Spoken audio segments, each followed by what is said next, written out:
Pirmasis plaukimas.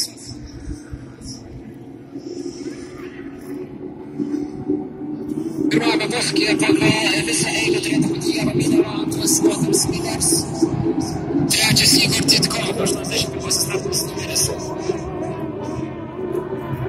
Atrodo, kad Ieva ryškiai pirmauja. Antras estėtas Lotharas, bet ukrainietis atrodo Lotharą lenkia.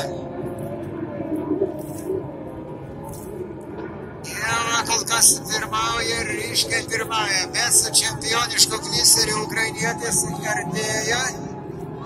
Antroje vietoje Lotharas į antrą. Dabar labai svarbu šitas posūkis.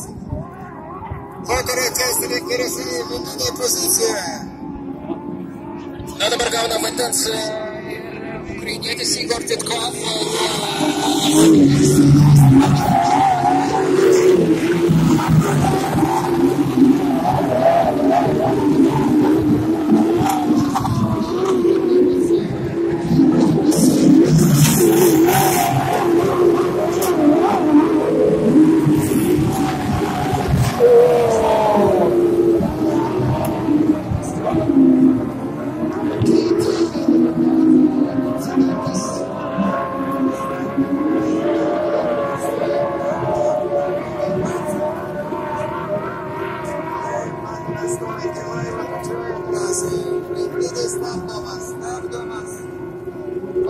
Pirmas plaukimas ir iš karto pirmas stabdymas. Raudonos vėliavos reiškia stabdymą. Ne visi iš azarto, ne visi lenktynininkai tą pastebi. Ir užtat Ieva lyderį iš karto tą pastebėjo. O visi kiti lekia, kaip akis išlekia.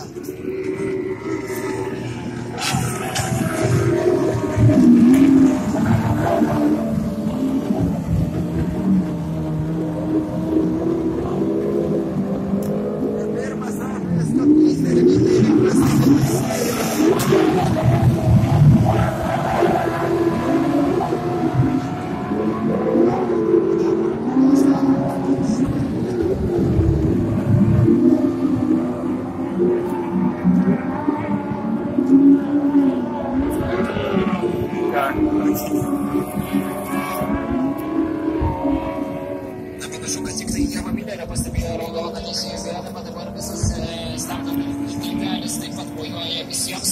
Akivaizdu, kad dabar jau suprato patys praplaukdami pro incidento vietą, kas nutiko. Pilotai grįžta į starto pozicijas, bus restartas be abejo, na, o tikėkimės dabar prie tos vietos, kur įvyko incidentas, ten tikrai jokių sužeidimų ar kažkokių tai traumų nėra. Nepavyko užfiksuoti man asmeniškai, kas ten įvyko. Ar tai buvo skaudus apsivertimas, tačiau netrukus viską išsiaiškinsime. Tokia situacija dažnai būna jaunių varžybose, kad nepastebi teisėjo rezultatų. Bet tokį patyrę lenktynininkai turėtų atidžiau žiūrėti į teisėjo rodomus ženklus.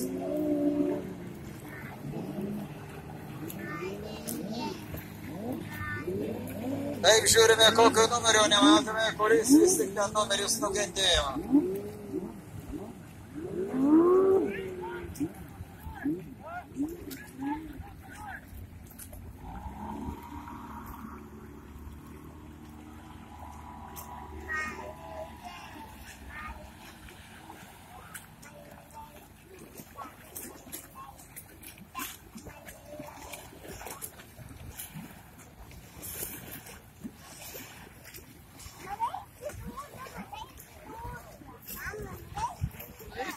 Что там?